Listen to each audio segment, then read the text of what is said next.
Près de 2 ans après avoir quitté TF1, Dominique Lagrousse-Sampere s'épanouit dans l'écriture et dans le développement de sa chaîne YouTube.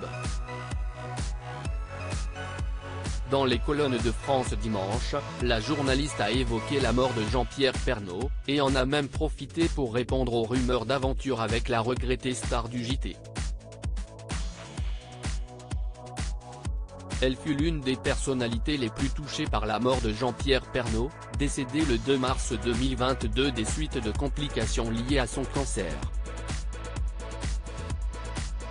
Pendant des années, Dominique Lagrousse-Sampere était aux premières loges du JT de 13h, elle qui formait avec Jean-Pierre Pernaut un binôme très complice. En décembre 2020, la journaliste était bien évidemment présente pour le dernier JT de Jean-Pierre Pernaut, et n'avait pu s'empêcher de lui faire une jolie déclaration, qu'il avait beaucoup aimée. Il y a une question que les téléspectateurs nous posent à chaque fois, quand on va sur le terrain, est-ce qu'il est comme ça, Jean-Pierre Pernaut? Non seulement il est comme ça, mais en plus, il est plus que ça. Si est pour ça que je t'aime, merci, avait-elle déclaré. Dominique Lagrousse-Sampere, qui a quitté la rédaction de TF1 en 2021, se consacre désormais à l'écriture et à sa chaîne YouTube, sur laquelle elle a notamment reçu Nathalie Marquet.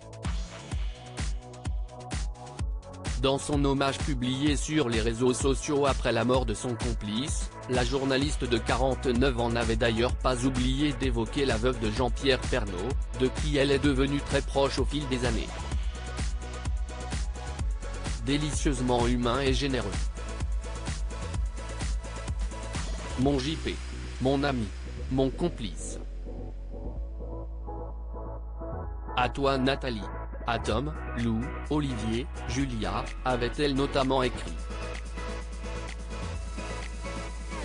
Dominique Lagrousse-Sampere a-t-elle vécu une histoire avec Jean-Pierre Pernaut, la veuve de Claude Sampere, qui avait dévoilé le discours poignant qu'elle avait prononcé lors des obsèques de la regrettée star du JT de 13h, s'est une nouvelle fois confiée sur son tendre ami, dans les colonnes de France Dimanche, paru ce vendredi 21 avril. C'était mon complice professionnel. Si est lui qui m'a demandé de venir travailler pour le journal de 13h.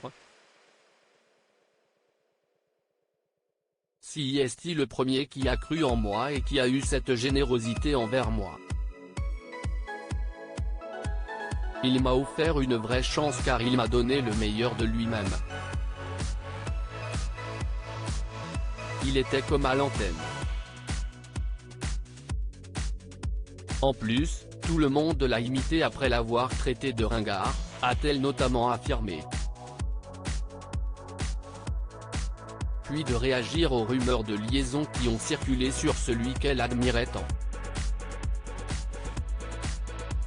C'était un modèle, un père professionnel et un ami. D'ailleurs, quand j'ai lu dans vos pages que j'aurais pu avoir une aventure avec lui, je suis sûr que ça l'aurait bien fait rire. Une réponse claire de la part de la journaliste, qui a également qualifié Nathalie Marquet d'amie.